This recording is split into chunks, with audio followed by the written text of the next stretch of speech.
মৌলভীবাজারে খরায় চৌচির ফসলি জমি, বড় চাষ নিয়ে দুশ্চিন্তায় কৃষক।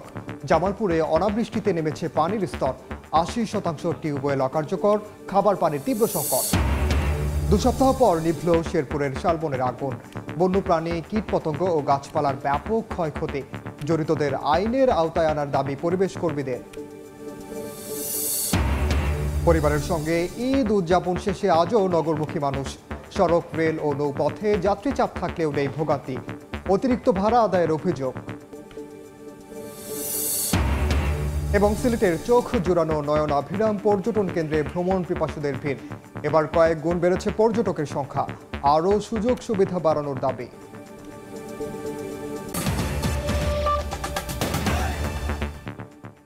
আমন্ত্রণ সময় সংবাদের নিয়মিত আয়োজন বিভাগীয় সময়ে থাকছে সপ্তাহের 7 দিন ভিন্ন ভিন্ন বিভাগের সংবাদ নিয়ে। আজ থাকছে সিলেট ও ময়মনসিংহ বিভাগ, সঙ্গে আছি আমি ওমর ইনার। মৌলভীবাজারে অনাবৃষ্টি আর খরায় পানি শুকিয়ে গেছে হাওরে ফেটে চৌচির ফসলি জমি। বড় ধান চাষাবাদে কাঙ্ক্ষিত উৎপাদন নিয়ে শঙ্কিত কৃষক। উপজেলা প্রশাসন বলছে হাওর পাড়ে স্থায়ীভাবে সেচ সংকট সমাধানে সারফেস ওয়াটার ব্যবহারের উদ্যোগ নেওয়া হয়েছে। শাহ ওলিদুর রহমানের পাঠানো তথ্য ও মোহাম্মদ ইয়ারুপ আহমেদের ছবি নিয়ে রিপোর্ট। শুকিয়ে গেছে নদী ও হাওরের পানি, কষ্টার্জিত ফসল নিয়ে দুশ্চিন্তায় কৃষক। পানির জন্য হাহাকার করছেন মৌলভীবাজারের হাইল হাওর, কাওয়াদিঘি ও হাকালুকি হাওর পাড়ের কৃষকরা। এবছর নির্ধারিত লক্ষ্যমাত্রার চেয়ে অতিরিক্ত 1000 হেক্টর জমিতে বড় চাষ হয়। কৃষকরা শুরুতেই নানা বৈরী প্রতিকূলতা কাটিয়ে জমিতে ভালো ফলনের স্বপ্ন দেখেন। তবে অনাবৃষ্টি ও টানা খরায় কাঙ্ক্ষিত ফলন নিয়ে দুশ্চিন্তায় কৃষক। পানি না পাওয়ায় বোরো ধানের জমি ফেটে চৌচির হয়ে গেছে। সেই সঙ্গে দেখা দিয়েছে নানা রোগবালাই। সার, বীজ ইতা হামলা করছে লাগাইয়া আমার 2.5 লাখ টাকা খরচ হয়েছে। ওর বাদে এখন বর্তমানে তুর বাড়াইতো বাড়ানোর সময় দেখা যায় আমার ধানটা এখন জ্বলি যায়। আজকে 4-5 মাস ধরে মেঘ নাই, ওর কারণে এখন ধান বাড়াইতো, নদীতেও পানি নাই, এখন তো আমরা খুব অসহায়। 2 কিলোমিটার দূর তো নেই, আমি পানি নিছি, পানি মেশিন দিয়া বাদে আমি পানি জমিনও রাখতাম পারছি না, জমিন ফাটিয়া গেছে গিয়া। বিল ও নদীর পানি সংরক্ষণে দ্রুত পদক্ষেপ নেয়ার আহ্বান হাওর রক্ষা আন্দোলনের নেতাদের। দাবি থাকবে সরকার যেন এই দিক দিয়া দৃষ্টি দেয় এবং হাওরের এই সময় যেন পানি রিজার্ভ রাখার একটা ব্যবস্থা করে এবং জীববৈচিত্র্য যাতে বিনষ্ট না হয় সেই দিক দিয়েও যেন পদক্ষেপ গ্রহণ করেন।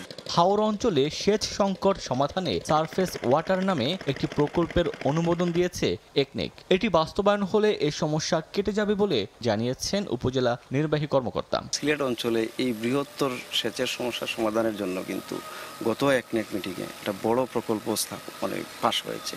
সেই প্রকল্পে এক্সিকিউশন পর্যায়ে চলে গেলে আমরা সারফেস ওয়াটার ব্যবহার করে আমরা এই বুরু ক্ষেতের যে সেচের যে পানির দরকার সেটা আমরা নিশ্চিত করতে পারবো বলে আমরা আশা করছি।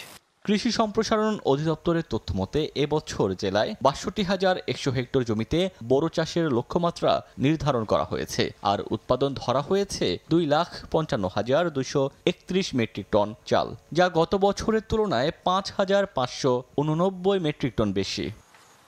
সময় সংবাদ, মৌলভীবাজার। অনাবৃষ্টির কারণে পানির স্তর নিচে নেমে যাওয়ায় জামালপুরে খাবার পানির তীব্র সংকট দেখা দিয়েছে। 3 মাস ধরে 80% টিউবওয়েলে পানি উঠছে না। এতে হুমকির মুখে পড়েছে জনস্বাস্থ্য। ডায়রিয়া, নিউমোনিয়া সহ পানিবাহিত রোগের শঙ্কা প্রকাশ করছেন চিকিৎসকরা। জাহাঙ্গীর আলমের তথ্য, আবুল কালাম আজাদের ছবি নিয়ে রিপোর্ট। পানির অপর নাম জীবন। বেঁচে থাকার প্রধান অনুষঙ্গ পানি পেতে দৈনিক যুদ্ধ করছেন সহস্রাধিক মানুষ। জামালপুর শহরের বেশিরভাগ খালবিল, পুকুর, জলাশয়, নদী নালা ভরাট করে বহুতল ভবন সহ নানা উন্নয়ন কর্মকাণ্ড চলছে। আশপাশে কয়েক কিলোমিটারের মধ্যে কোথাও নেই পানি। এতে পানির স্তর অনেক নিচে নেমে গেছে। সাবমার্সিবল পাম্প দিয়ে কিছু পানি পাওয়া গেলেও সাধারণ পাম্পগুলো পানি তুলতে পারছে না। শতকরা 80% টিউবওয়েলে নেই পানি। শহরের পাখালিয়া, কাচারিপাড়া, বোসপাড়া, ফুলবাড়িয়া, ইকবালপুর, মুসলিমাবাদ, মুকুন্দবাড়ি, মৃধাপাড়া, বজ্রাপুর সহ বেশ কয়েকটি এলাকায় পানির জন্য হাহাকার করছেন স্থানীয়রা। জামালপুরের ফার্স্ট ক্লাস বাসিন্দা হওয়ার পরেও অনেক সুযোগ সুবিধা থেকে বঞ্চিত। পানির সমস্যা, আমি পানি পাই না, মাসের পাগারতনও পানি নিবার দেয় না। মানুষের বাড়ির থেকে পানি আনা লাগে, সময়ে দেয় না। স্থানীয় এলাকায় যদি একটা মোটর যদি দেয় তাহলে এলাকাবাসীর জন্য অনেক উপকার হবে। এদিকে এমন সংকটে জেলায় পানিবাহিত রোগে আক্রান্তের সংখ্যা বাড়তে পারে বলে শঙ্কা প্রকাশ করেছেন চিকিৎসকরা। টিউবওয়েলের পানি যদি না পাওয়া যায়, এই পানিকে যেন অবশ্যই সিদ্ধ করে বা ফুটিয়ে নিরাপদ পানি পান করা হয়, তাতে পানিবাহিত যে রোগ, সেই রোগ থেকে আমরা মুক্ত থাকতে পারব। জেলার পানি সংকট সমাধানে দ্রুত পদক্ষেপ নেওয়ার দাবি জানিয়েছেন দুর্ভোগে থাকা বাসিন্দারা। সময় সংবাদ, জামালপুর। বিভাগের সময় আরও থাকছে, খননের 5 বছরের মধ্যে আবারও নাব্য সংকটে সুনামগঞ্জের রক্তি নদী। প্রয়োজনের তুলনায় অল্প খনন করায় মিলছে না সুফল। সরকারি অর্থ অপচয়ের অভিযোগ এলাকাবাসীর। পরিবারের সঙ্গে ঈদ উদযাপন শেষে আজও কর্মস্থলে ফেরেন মানুষ। ঢাকামুখী যাত্রীদের চাপ লক্ষ্য করা যায় সড়ক, রেল ও নৌপথে। সকাল থেকে জেলা বা উপজেলা সদরের বাস কাউন্টারগুলোতে ভিড় করেন যাত্রীরা।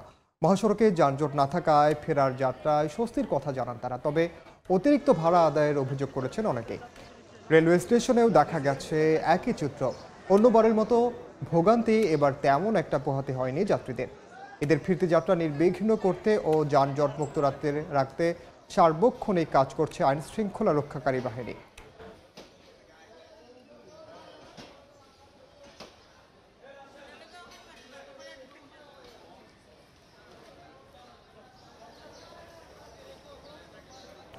অন্য প্রসঙ্গ, রাজধানীর গুলশান কার্যালয়ে বিএনপির জরুরি সংবাদ সম্মেলন চলছে, সরাসরি যাচ্ছে সেখানে। কোনো পদক্ষেপ রাষ্ট্রীয় পর্যায় থেকে গ্রহণ করা সমীচীন নয় বলে আমরা মনে করি। ভারতে অন্যান্য ধর্মাবলম্বীদের এই জাতীয় বোর্ডে অথবা কোনো আইনি সংগঠনে ভিন্ন ধর্মাবলম্বীদের কোনো অন্তর্ভুক্তি দেখা যায় না। সেক্ষেত্রে এই আইনটি একটি বৈষম্যমূলক আইন হিসেবে বিবেচিত হবে। নতুন আইনে পরিবর্তনগুলো শত শত বছর আগে প্রতিষ্ঠিত ওয়াকফ জমির উপর গড়া মসজিদ এবং অন্যান্য ইসলামী ধর্মীয় প্রতিষ্ঠানগুলোর ভবিষ্যৎ অনিশ্চিত করে তুলতে পারে। নতুন আইনে অমুসলিম সদস্যদের এই সম্পত্তিসমূহের ব্যবস্থাপনা ও প্রশাসনিক দায়িত্ব পালনে যে এখতিয়ার প্রদান করা হয়েছে তা মুসলিম নাগরিকদের ধর্মীয় অধিকারে সরাসরি হস্তক্ষেপের শামিল। প্রিয় সাংবাদিক ভাই ও বোনেরা, অল ইন্ডিয়া মুসলিম পার্সোনাল ল বোর্ডের মতো সংগঠনগুলোর মতে এই আইন ইসলামী ওয়াকফ ব্যবস্থার মূল চেতনার পরিপন্থী। তাদের মতে ওয়াকফ বোর্ডের পরিচালনা মুসলমানদের দ্বারাই হওয়া উচিত। তারা একে মুসলিম নাগরিকদের ধর্মীয় অধিকারে সরাসরি হস্তক্ষেপের শামিল বলে অভিমত দিয়েছেন। ভারত একটি বৃহৎ গণতান্ত্রিক রাষ্ট্র। বৃহৎ গণতান্ত্রিক রাষ্ট্রে সকল ধর্মাবলম্বী নাগরিকদের ধর্মীয় অধিকার রক্ষায় রাষ্ট্রের অভিভাবকত্বের ভূমিকাকে সমুন্নত রেখে উক্ত আইনটি ভারত সরকার পুনর্বিবেচনা করবে, আমরা এই আশাবাদ ব্যক্ত করছি। আঞ্চলিক সাম্প্রদায়িক সম্প্রীতি বজায় রাখতে এই পদক্ষেপ একটি ঐতিহাসিক ভূমিকা পালন করবে বলে আমরা মনে করি। আপনাদের সকলকে ধন্যবাদ। আল্লাহ হাফেজ।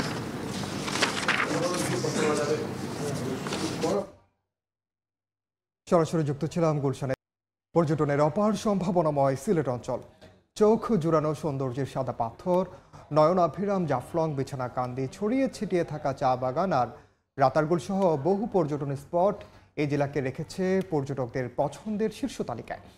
গেল কয়েক বছরের চেয়ে এবার কয়েক গুণ বেড়েছে পর্যটকের সংখ্যা, তবে সুযোগ সুবিধা আরও বাড়ানোর দাবি তাদের।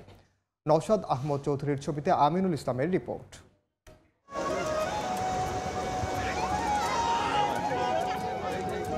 মেঘ, পাহাড় আর নদী যেন মিলেমিশে একাকার। পাথরের ওপর দিয়ে প্রবাহিত পানি, আর তাতে পর্যটকরা মেতেছেন জলকেলিতে। সুউচ্চ পাহাড়ের ওপারে ভারত, এপারে নজর কাড়া জাফলং, আছে বিছানা কান্দি। ছবি যেন প্রকৃতির সাজানো এক সুন্দরের হাতছানি। তাই দূর দূরান্ত থেকে প্রতি বছর সিলেটে ছুটে আসছেন হাজার হাজার পর্যটক। সিলেটের এই যে বৈচিত্র্যময় পাহাড়, তারপর সারি সারি চায়ের বাগান, উজান থেকে ভেসে আসা স্বচ্ছ জল, জলের মধ্যে পাথরের মিতালি, তারপরে হাওরের পর হাওর, এত বৈচিত্র্যতা আমার মনে হয় আসলে খুব কম পাওয়া যায়। চা বাগানের ভিতরে গেলাম, এখানে বিভিন্ন ইভেন্টের ব্যবস্থা করেছে। লেটো যে লুভাসোরা চা বাগান আছে, লাক্কাতুরা চা বাগান আমরা ভ্রমণ করিয়ে আইছি। ঈদের ছুটিতে সিলেটের বিভিন্ন পর্যটন স্পটে বেড়েছে পর্যটকদের চাপ। চা বাগান, সাদা পাথর, রাতারগুল সহ বিভিন্ন স্পটে পরিবার নিয়ে ঘুরে বেড়াচ্ছেন ভ্রমণ পিপাসুরা। প্রাকৃতিক সৌন্দর্য দেখে আনন্দিত হলেও যোগাযোগ ব্যবস্থা ও অন্যান্য সুযোগ সুবিধায় নজর দেওয়ার আহ্বান তাদের। সাদা পাথরের কথাও বলি, নৌকা ঘাটটা যদি আরেকটু ভালো করা যেত তাহলে মানুষ খুব সুন্দরভাবে ইজিলি হচ্ছে যে নৌকায় চড়তে পারতো। বা জাফলংয়ে ইন্টারনেটের ব্যবস্থা খুবই দুর্বল, সেখানে গেলে মোবাইল নেট পাওয়া যায় না। রাস্তাঘাট একটু যদি আরেকটু প্রশস্ত করে দেয় আসার জন্য, এখানে অনেক দূর, মানে 20 মিনিটের পথ পায়ে হেঁটে আসতে হয়। দর্শনীয় এসব স্পটে আছে নানা তৈজসপত্রের দোকান। গেল কয়েক বছরের চেয়ে এবছর এসব দোকানে বেচাকেনা বাড়ায় খুশি ব্যবসায়ীরা। কয়েক বছরের মন্দা কাটিয়ে হোটেল মোটেলগুলোতে এবছর তিল ধারণের ঠাঁই নেই। আলহামদুলিল্লাহ এখন খুব ভালো চলতেছে, কিন্তু পিছনে যে দিনটা গেছে পানি বন্যায় অনেক মাল পানি বিচ্ছে, নষ্ট হয়েছে, অনেক কিছু আমরা আইসা বার থেকে আইসা পাইও না। এই তারিখ মানুষ মানে খুবই বেশি। দেশের যে অস্থিতিশীল পরিস্থিতি ছিল এটা থেকেও আমরা উত্তরণ পেয়েছি। সবাই আসতেছেন, স্কুল কলেজগুলো বন্ধ থাকাতে এবার কিন্তু আমরা যথেষ্ট পর্যটক পেয়েছি। পর্যটকদের নিরাপত্তা নিশ্চিতে কাজ করছে আইন শৃঙ্খলা বাহিনীর সদস্যরা। আমাদের এখানে বিজিবি রয়েছে, গ্রাম্য পুলিশ রয়েছে, আনসার রয়েছে, স্কাউট রয়েছে। এই জায়গাটা অত্যন্ত নিরাপদ। এবছর ঈদের টানা ছুটিতে সিলেট অঞ্চলের পর্যটন স্পটগুলোতে 10 লাখের বেশি পর্যটকের সমাগম হয়েছে বলে জানান পর্যটন ব্যবসায়ীরা। সম্ভাবনাময় এসব পর্যটন স্পটের নানা সমস্যা দূর করতে পারলে বাড়বে পর্যটকদের উপস্থিতি। পাশাপাশি সরকারও প্রতি বছর বিপুল পরিমাণ রাজস্ব আদায় করতে পারবে বলে মনে করছেন সংশ্লিষ্টরা। আমিনুল ইসলাম, সময় সংবাদ, সিলেট। আবারও রাজধানীমুখী মানুষের খবর। ঈদে দীর্ঘ ছুটি কাটিয়ে আজও কর্মস্থলে ফিরছে মানুষ। এই মুহূর্তে ময়মনসিংহের মাসকান্দা বাস টার্মিনালে আছেন সহকর্মী ওবায়দুল হক, সরাসরি যাচ্ছি তার কাছে। ঈদ উল ফিতরের দীর্ঘ ছুটির শেষে এখনও কর্মস্থলে ফিরছে মানুষ। আমি এখন আছি ময়মনসিংহ নগরের মাসকান্দা বাস টার্মিনালে। এখানে এটি বাস টার্মিনালটির মূলত ঢাকামুখী বাসের একটি টার্মিনাল। এখানে সকাল থেকে মানুষের যে ভিড় সেটি দেখে আসলে বোঝার উপায় নেই যে গতকাল সরকারি এবং বেসরকারি বিভিন্ন প্রতিষ্ঠান ছুটি হয়েছে। কারণ এখানে সকাল থেকে আমরা দেখেছি মানুষের দীর্ঘ লাইন টিকিট কাটার জন্য, এবং শত শত মানুষ এখনও অপেক্ষা করছে বাসের জন্য। কিন্তু এখন বাস তো নেই, অর্থাৎ ঢাকায় যেসব বাস গিয়েছে সেসব বাস কিন্তু এখনও এই টার্মিনালে এসে পৌঁছায়নি, অর্থাৎ যার কারণে এখানে যে ইউনাইটেড বাসের যে কাউন্টার সেটি বন্ধ রাখা হয়েছে। তারা যেটি বলছেন, বাস না আসার কারণে ইতিমধ্যে আসলে 4টি বাসের অগ্রিম টিকিট তারা দিয়েছেন, সেই বাসগুলো এখনও এসে পৌঁছায়নি, যার কারণে তারা টিকিট দিতে পারছেন না। অন্যদিকে এটি মূলত একমাত্র গেট লক সার্ভিস। এছাড়া অন্য যে সার্ভিসগুলো রয়েছে, যেমন এখানে শৌখিন সহ যেসব বাস রয়েছে লোকাল সার্ভিস, সেগুলো অতিরিক্ত ভাড়া নেওয়ার অভিযোগ কিন্তু এখানে করেছেন। এছাড়াও যে ব্রিজপুরে আমরা দেখেছি সেখানেও যে ঢাকায় কিন্তু যারা যাচ্ছেন তারা অতিরিক্ত ভাড়া গুনছেন বলে আমাদের অভিযোগ করেছেন। এছাড়া ময়মনসিংহ স্টেশনে কিন্তু আমরা দেখেছি সেখানেও যাত্রীদের ব্যাপক চাপ রয়েছে। অর্থাৎ এই শেষ মুহূর্তে আসলে ঢাকা ফেরত যাত্রীদের একটু ভোগান্তি নিয়েই কিন্তু আসলে যেতে হচ্ছে ঢাকায়। তবে যারা যাচ্ছেন তারা পথে কিন্তু কোনো ভোগান্তি নেই, যানজট নেই, সেটি কিন্তু তারা জানিয়েছেন। তো এই ছিল ময়মনসিংহ নগরের মাসকান্দা বাস টার্মিনাল থেকে এই যে ফিরতি যাত্রা, সেটার সর্বশেষ খবর আমার কাছে। সরাসরি যুক্ত ছিল ময়মনসিংহের মাসকান্দা বাস টার্মিনালে। বিভাগীয় সময় আরও থাকছে। ময়মনসিংহে হলুদের বাম্পার উৎপাদন, ন্যায্য মূল্য না পাওয়ার অভিযোগ চাষিদের, ঝুঁকছেন অন্য ফসল আবাদে। জেলায় 5 বছরে চাষাবাদ কমেছে 320 হেক্টর জমি। সুনামগঞ্জের রক্তি নদী খনন করা হলেও কোনো কাজে আসছে না বলে অভিযোগ উঠেছে। খননের 5 বছরের মধ্যে আবারও নাব্য সংকট সৃষ্টি হয় রক্তি নদীতে। বাণিজ্যিকভাবে গুরুত্বপূর্ণ এই নদী বর্তমানে আবারও খনন করা হচ্ছে। এলাকাবাসীর অভিযোগ, নদীর প্রশস্ততা না বাড়িয়ে প্রয়োজনের তুলনায় অল্প খনন করায় কোনো সুফল মিলছে না। এতে সরকারি অর্থের অপচয় হচ্ছে। কর্তৃপক্ষ বলছে, নিয়মিত বাল্কহেড চলাচল করায় খনন কাজ ব্যাহত হচ্ছে।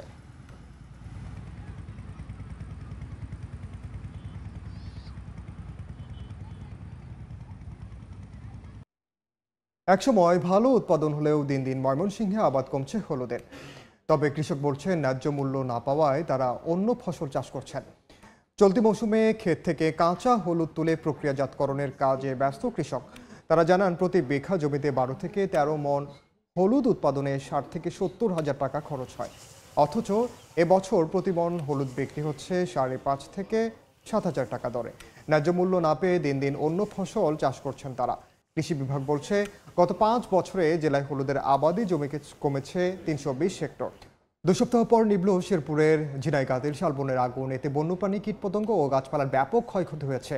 এ ঘটনায় জড়িতদের আইনের আওতায় আনার দাবি পরিবেশ কর্মীদের। যদিও বন বিভাগের দাবি আগুন লাগলেই নিভানো হচ্ছে। শহীদুল ইসলাম হীরার পাঠানো তথ্য ও বাবু চক্রবর্তীর ছবি নিয়ে রিপোর্ট।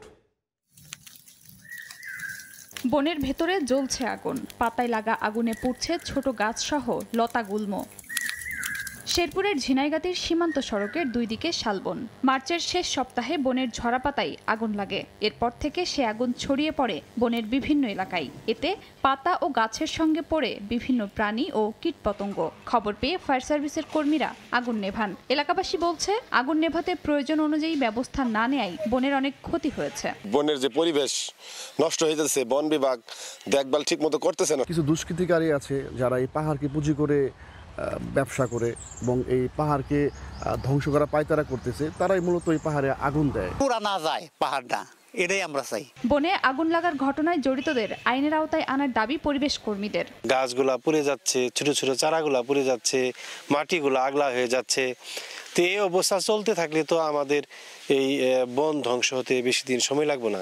এই অপকর্মগুলো যারা করে তাদের ধরে যদি শাস্তির আওতায় আনা যায় তাহলেই বনে আগুনের এই প্রবণতাটাকে রোধ করা সম্ভব হবে। বন বিভাগের দাবি আগুন লাগালেই নেভানো হচ্ছে। বনজীবী আছে তারা এবং টুরিস্টদের মাধ্যমে অগ্নিকাণ্ডের ঘটনা ঘটেছে বলে ধারণা করা হচ্ছে এবং সেই অগ্নিকাণ্ডের ঘটার সাথে সাথেই আমরা গিয়ে আগুনটা নিভিয়ে ফেলছি।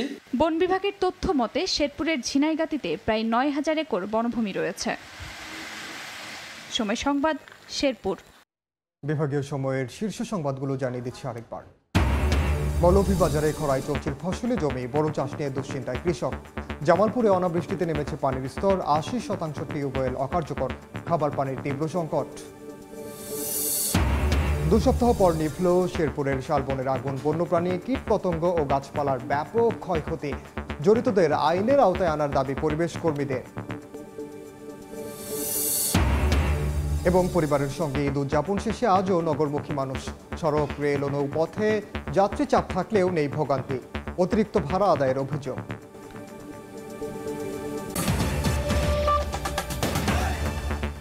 এই ছিল বিভাগীয় সময়। আগামীকাল থাকবো বরিশাল বিভাগের আয়োজন নিয়ে। সঙ্গে থাকুন সময়।